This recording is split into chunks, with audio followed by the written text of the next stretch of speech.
Okay, hello everyone. My name is Charlie Sitong Zhang. I'm the president of the Coalition for Global Health Innovation, CGHI. And today we're going to talk about the traditional birth attendants in Nigeria. And we have two community members from CGHI who are very informed with the TBA's traditional birth attendants in Nigeria. So we would like to interview them, have this discussion with them today. So we have Eniola and Ronke. Eniola, would you like to introduce yourself first? Hi everyone, my name is Eniola Zainab Polari. I'm currently a postgraduate student of public health and also a professional project manager. Yeah, Ronke. Okay. Hi, everyone. My name is Ibironke Ajayi. I'm a physician currently doing the master's in public health as well, in epidemiology. And nice to meet you all. Great, thank you for joining us today. So, Eniola, can you tell us about your experience and your knowledge concerning traditional birth attendants in Nigeria? Okay, I'll start by introducing who TBAs are. So traditional birth attendants are people who assist pregnant women before, during, and after their pregnancy with care. Um, they mostly get their skills through apprenticeship and like self-teaching. They don't go through any form of formal education like the like physicians like Care here. And my experience with them, I got to I got introduced to them through a project I did. I was working on a project trying to promote women's health, maternal women's health, and that was how I got to meet traditional birth attendants here in Lagos, Nigeria. And it was a very fascinating experience for me because I just used to hear about them. I had not like met anyone or interacted with them. And yeah, let's hear from Ronke. Okay, I think Anila said most of it. Like she said, TBAs called traditional birth attendants. They are people that have informal education. They are not nurses, they are not healthcare professionals, but they got their skills mostly by learning from somebody or teaching themselves. They use a lot of leaves, herbs, spiritual things to take care of people. And they've been long in existence, even before medical doctors or midwives came into existence. So they are quite old and well respected in whatever communities they are in, right?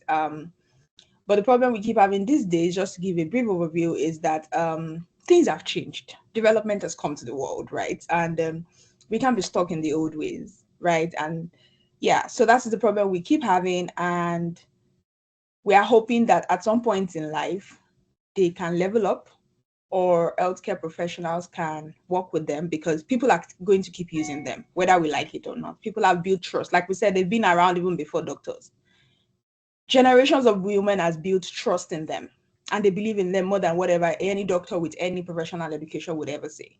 So at what point do we merge this together? Thank you. You stirred the pot here. You said there's a problem. So, what is this problem? Can you specify? So the problem is, like I said, they don't have formal education. While those things they were doing could have been working in the past, where we didn't have doctors in the 1800s, in the 1700s, or whatever it was, things have changed. We've developed, and there are medications, prescriptions, there are dosages for a reason. There are things to be done for a reason. Education exists for a reason, right? And if those things don't come into play, people are going to keep dying. So the problem now is that they claim to be using herbs, they claim to be using a lot of things without prescription, without dosages. We don't even know if those things are still working or they are into extinct. And it's causing a lot of maternal mortality, which is our goal coming from the public health and global health perspective.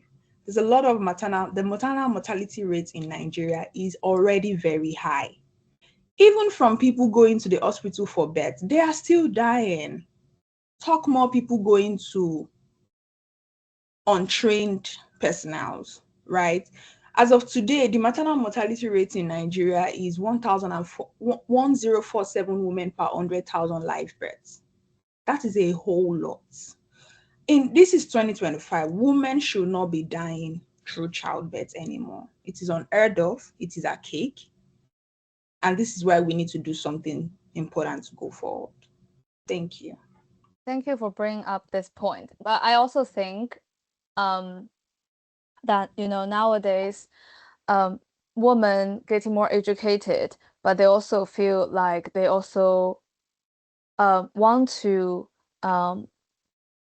connect with their spirituality, with their rituals, with their cultural roots. So we also need to explore what like the mainstream medicine and hospitals and doctors are lacking. What are they not providing to the woman, the pregnant woman who are giving birth, right? So yeah.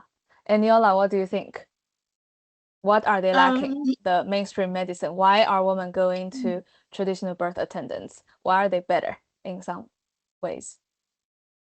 I won't say they are better, and I won't say women in Nigeria or the women I have interacted with are choosing the traditional birth attendants because hospitals or the medical line is lacking something here. I would say, like I shared earlier, from my work, I interacted with two categories of people here.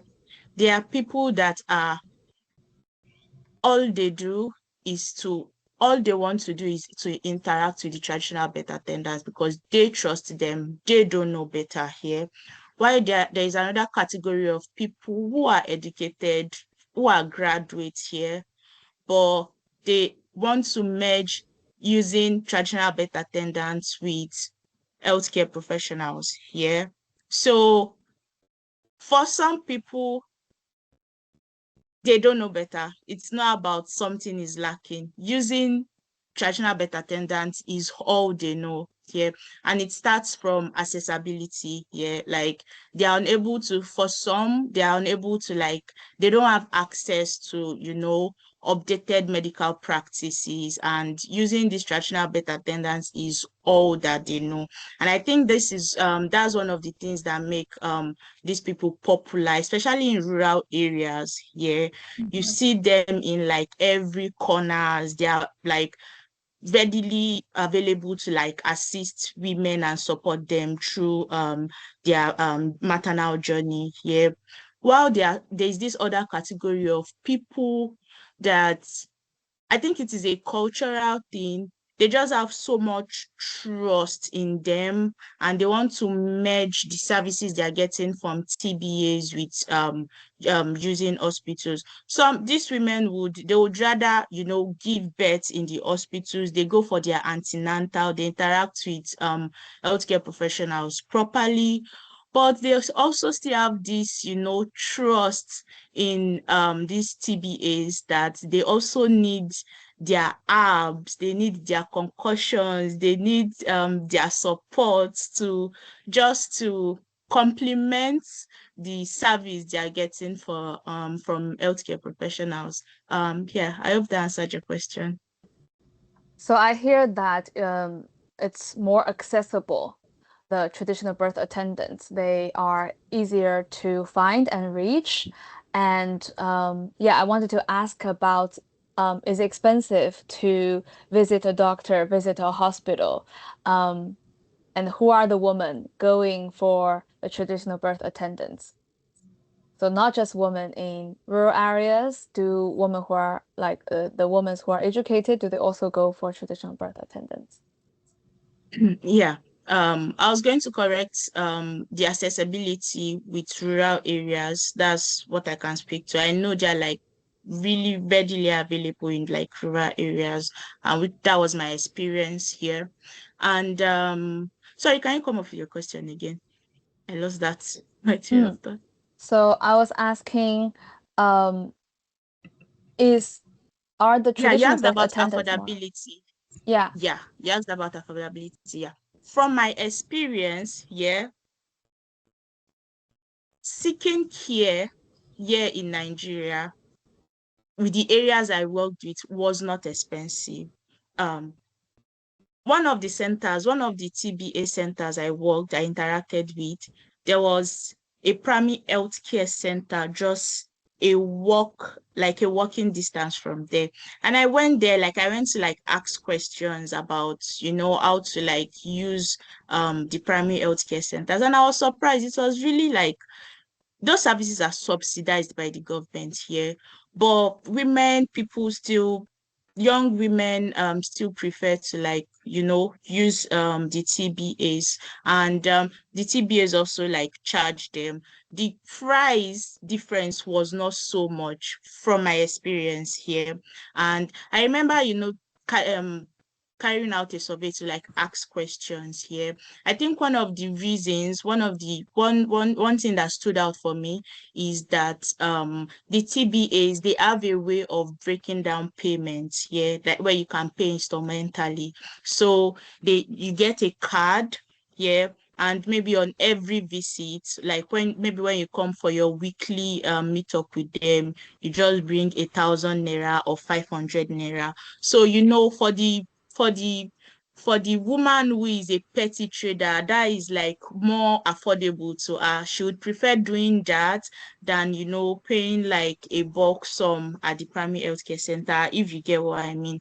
So the price difference from my experience was not it was not a lot. It is really more about their preference and their trust for the TBAs. And also, like I said, that installment payment was also something that stood out. Thank you. Thank you. Thank you for sharing. Ronke, so why do you think women are going for the traditional birth attendants? And if,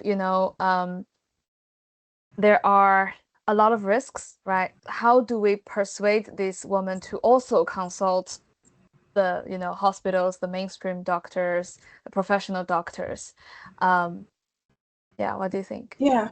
So if I pick my thoughts from where Nola stopped, like when I discovered myself that even some CBAs were more expensive than primary healthcare centers, I was definitely in shock. I'm like, okay, if money is not the problem, what are we doing? Right? What are we doing? And I'm like, because most healthcare, which by the way, to acknowledge expensive, which I acknowledge is relative for some people, 2,000 naira, which is less than $2, can be very expensive for some people, right? An average Nigerian lives less than $1 a day, so that could be more expensive for some people. But when you compare the prices they pay at the TBAs compared to what they'll pay at the primary healthcare center in Nigeria, which has a lot of subsidized care for mothers, you would be wondering, like, okay, so it's not a payment; it's more of accessibility. Like Eniola said, there's a lot of accessibility. There's a lot of trust. I agree with the category of women she talked about, because you will be shocked at the amount of PhD level women going to traditional birth attendants. You would assume that they know better. But people believe in what has been passed down to them, which still boils down to trust, right? So my mother told me that this is where she gave birth to me. They did so well. My sisters gave birth here and it was good. While I'm learned, I understand that I need to be in the hospital. I can just do both, right? So there is those people. And which is why when I worked at a tertiary facility in Nigeria, like you asked, like what do we do to, one of the things we tried to do at that time was to, one of the things I know the country has been trying to do a lot as well was to upgrade the knowledge of TBAs, right? So we know there is a problem. We're unsure if people will ever stop going to traditional birth attendants. Quite frankly, I do believe that people will never stop. I also do believe that we should allow, but we need to train traditional birth attendants. Right. That is the way to go. We can't stop it because let's be honest, even without traditional birth attendants, the healthcare system is overwhelmed, right? And I believe they have their place, right? So if we totally say stop traditional, it's going to overwhelm the healthcare, and I don't think a country like Nigeria is prepared for that. they are not the best care, but they are doing something. Yeah. So yeah, I believe the way forward is let's train traditional birth attendants. Let's give them adequate level of knowledge where they know the most important things you should know is when to stop, when to say, you know what, now you need to go to the hospital. Mm. That is super important. We need to give them the adequate things to give this, train them. And it's not just about mixing these herbs. It's not just about mixing different types of concoctions, right? What are you mixing inside? What are you doing? What's the prescription? What's the dosage? Right? Train them to a level. But the most important thing, which would go a long way in reducing maternal mortality and birth deaths, is when do I stop? When do I know now this is a doctor's problem? Right? So these are the things I see as a future and the way to go. Training birth attendants, more awareness in the society, like I keep saying. The institutions, the hospitals have a lot of work to do in building trust in people. I know they're doing their best, but yeah, people will always go to where they trust. So more awareness about why they should come to the hospital, more awareness about the trust in the healthcare system, more awareness about a whole lot of things. And this, like Anyola said, apart from the fact that they're accessible, they are very flexible. With the payment plan, with showing up, you have more, like, go to most hospitals, they have days for antenatal care. If I'm a working mother, that doesn't work for me, right? For a lot of times. So you want me to come in only on Wednesday or Friday? Maybe that's when my board only does meetings. So you're trying to tell me I won't get free antenatal care, and I can't afford to go to expensive places where, I mean, there are still some hospitals that allow you to walk in, but most hospitals are structured. I can't just take antenatal care every day. But these women are able to take you anytime you walk in, right?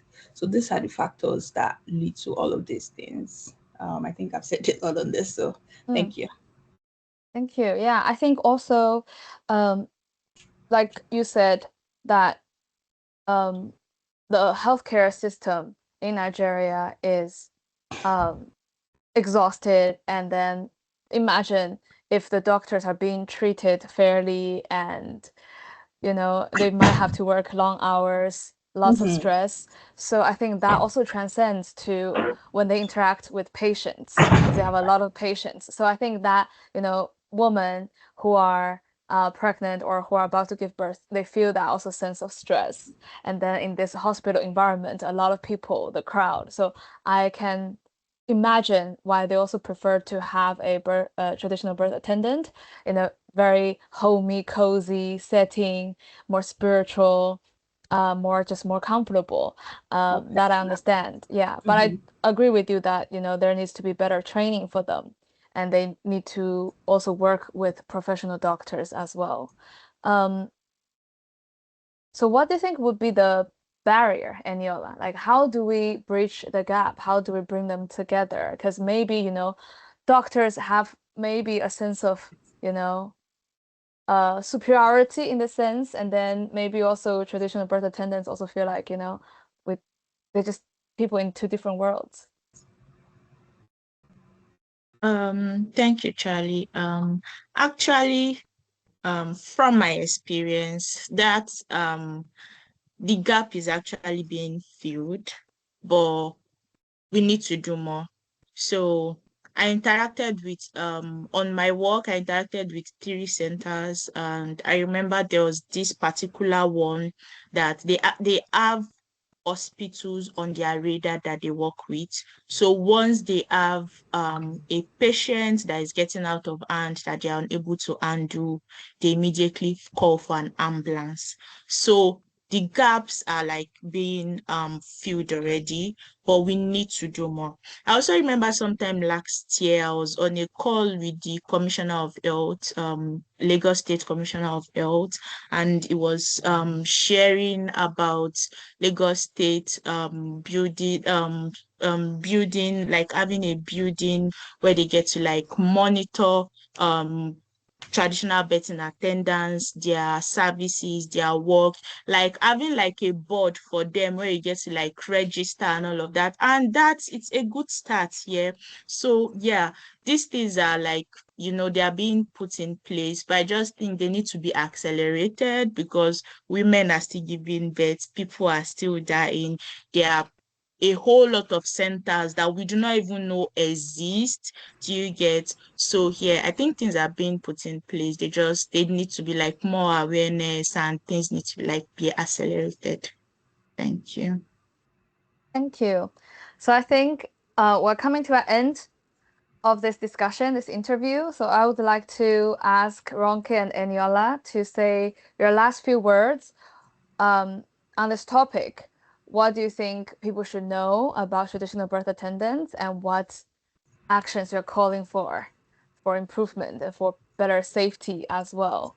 And I think also in general, when it comes to medicine and healthcare, before the Western medicine became mainstream, there are so many cultures all over the world. They are already being healing people, right? Healing people, taking care of people.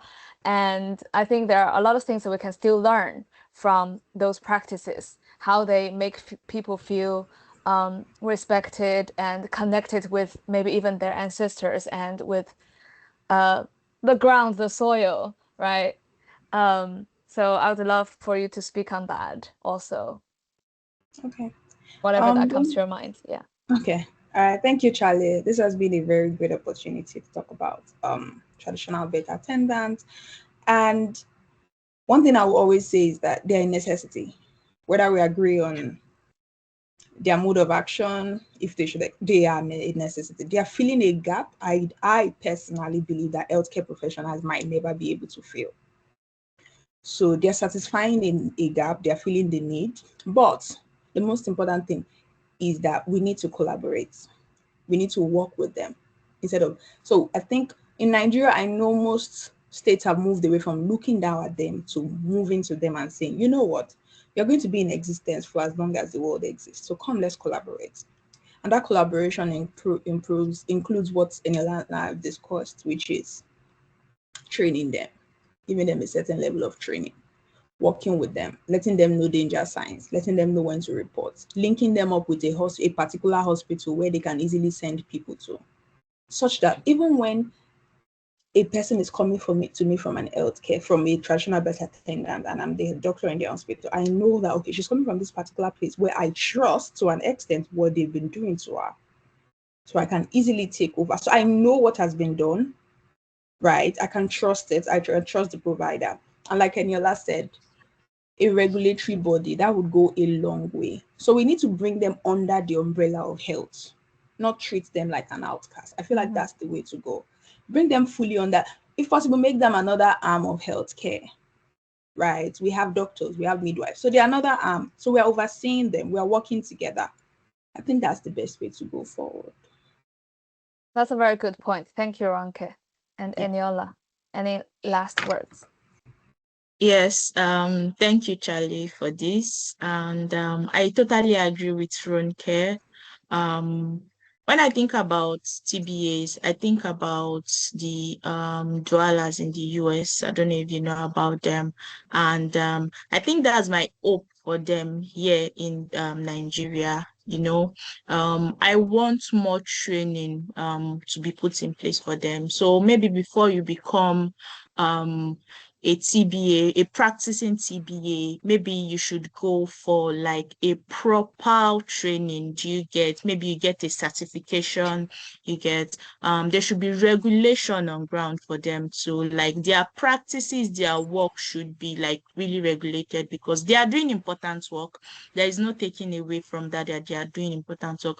But I think it is also important to regulate their work, their practices. And like Ronke said, I think there is no taking away from what they are doing or the impact they have in the society here in Nigeria.